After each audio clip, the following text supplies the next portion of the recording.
Rise and shine, everyone. 6 o'clock here on your Monday. Hope everybody had a great weekend. Jason and Alicia here with you. Big game coming up tonight at the bank. It felt empty yesterday for us Minnesota Vikings fans without our football game. But we get it tonight. We just had to wait a day. And hopefully the weather's going to be great because it's on our home turf, Mace. Yeah, a couple of showers may be around, but most areas will be dry this evening. We've had some raindrops this morning. Cloudy sky, 49 degrees. Still a few sprinkles here and there around the metro, and the wind picking up out of the east to southeast.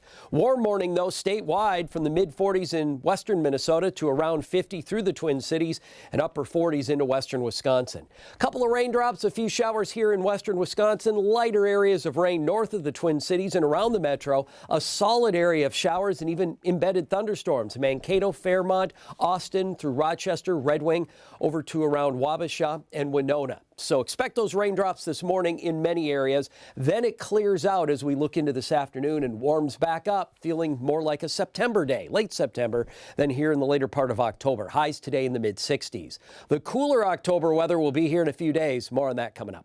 All right, thank you, May. As we start our 6 o'clock hour here, still dealing with the situation in Minneapolis. This is the only thing I'm seeing on the map right now, so that is the good news. The bad news, if this is on your commute, this is 94 eastbound right before you hit Dowling, and quite a few emergency responders vehicles pulled off on the right-hand shoulder of 94 as they deal with that crash. Not slowing down traffic, though, that I can see. I will keep my eye on it and continue tracking that morning commute. Jason? All right, Jen, we'll talk to you in a few minutes. Thank you very much. Now to our big story of the morning. Vikings fans, are you ready for some football? Yes. In 13 hours, the Vikings are back in prime time at US Bank Stadium hosting the San Francisco 49ers. Yeah, us Vikes fans are hoping for an upset to help jumpstart our season. So here's what the standings look like right now. The Vikings have moved into second in the NFC North. Eva Anderson, though, is live outside of US Bank Stadium this morning with more on tonight's big matchup. Good morning. Good morning. First things first, if you're going to be driving downtown Minneapolis tonight, expect it to be busy. Kickoff is at 7:15. Tickets are still available. I just looked on Ticketmaster. However, most of them are in the nosebleeds. So a lot of the tickets available right now are in the 300 level. We did see one resale ticket for as low as 65 bucks, but most upper level tickets will cost you around $85. Of course, for seats closer to the action, the more money you'll spend. We're talking $100 to $300 for spots in the first or second level. Expect tickets to go fast. And coming up in 30 minutes, if you aren't able to make it inside the stadium, I have all the fun you can experience outside the stadium. That's coming up in 30 minutes. Guys, back to you. Yeah, if you don't have a ticket for tonight's game, you can just party outside at the stadium. Exactly. It should be a rocking house, though, inside. I want to be inside the stadium. That's where I want to be. You got to pay up. All right, Eva, thank you. As for who's in and who's out tonight, the Vikings will take the field, of course, without Justin Jefferson for the second week in a row. He's still on injured reserve for the next couple of games. Also out, left guard Ezra Cleveland. He's missing his first game in 3 years with a foot injury. Meanwhile, on the other side, the Niners are without wide receiver Deebo Samuel. Left tackle Trent Williams is also doubtful. And there's still technically a question mark for star running back Christian McCaffrey, even though he is expected to play. So injuries on both sides of the ball. We'll see. Hopefully the Vikings defense can get after Brock Purdy and slow them down a little bit. I'm just hoping I can stay up to watch the whole thing. It's a late start. It's going to be tough. I tried to stay up to watch the Dolphins last night, and I'm paying for it this morning. Sorry for your loss. Yeah, hopefully the Vikings can make up for that, because that was rough. All right, we're going to check back in with Eva in 30 minutes. Make sure you stay tuned to KARE 11 for more details on tonight's huge game. 6:04. Now let's get to some other big headlines that you need to know about this morning. In a matter of hours, we're going to see two high-profile sentencings play out in a courtroom. At 1:30 this afternoon, a judge will decide if Hussein Braveheart will serve prison time or probation for his role in the murder of Steve Markey back in 2019. Braveheart, who's now 20, made a deal with Hennepin County DA to plead guilty for his role in the murder, and in return, he would receive probation. Markey's family, however, hopes the judge will reject the plea deal at Braveheart's hearing today. At the same time of Braveheart's sentencing, former Minneapolis police officer Justin Stetson will learn his fate. Stetson was also offered a plea deal after admitting to beating Jaleel Stallings during the unrest following George Floyd's murder.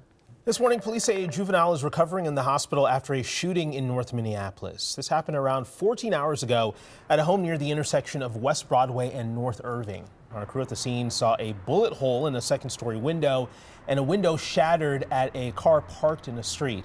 The police say no one has been arrested. They say the victim is expected to be okay. They have not released their age just yet. 2 security guards for the Nicolette Diner are also recovering this morning after a shooting early Saturday morning outside of the restaurant. The owner told KARE 11 a customer was in a group of people splitting a bill and walked out the front door without paying. The server told security, and after a verbal altercation, the suspect got into the car and started shooting at the 2 guards. The police say they are expected to recover. No arrests have been made.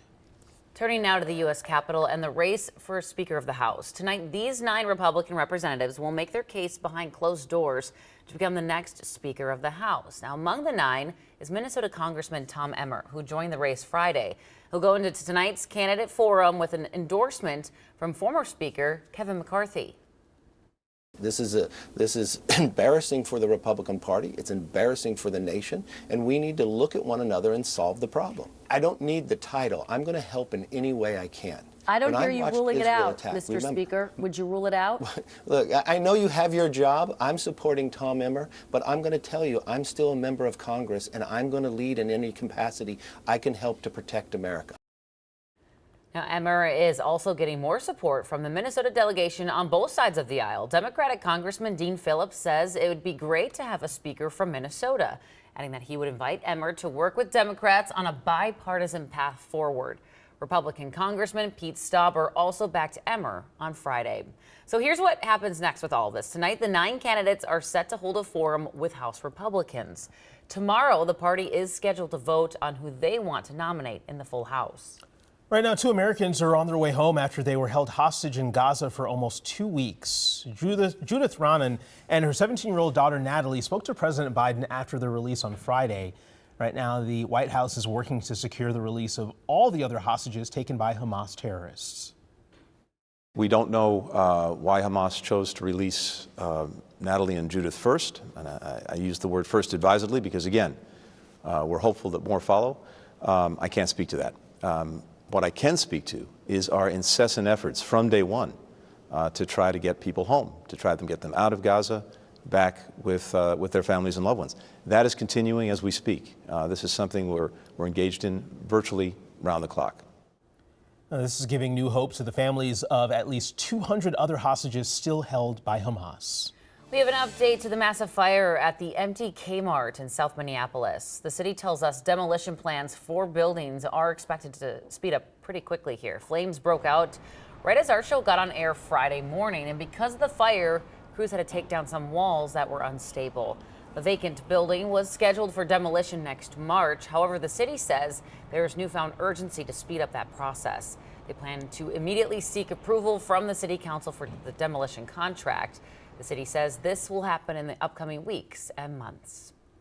And in the coming months, the Target in Brooklyn Center will be demolished. The city bought it in 2019, and it's since been used for COVID-19 testing and other events. But the building suffered significant damage from a fire in July. The city's community development director confirmed the demolition is scheduled for next summer, but the connected strip mall will stay.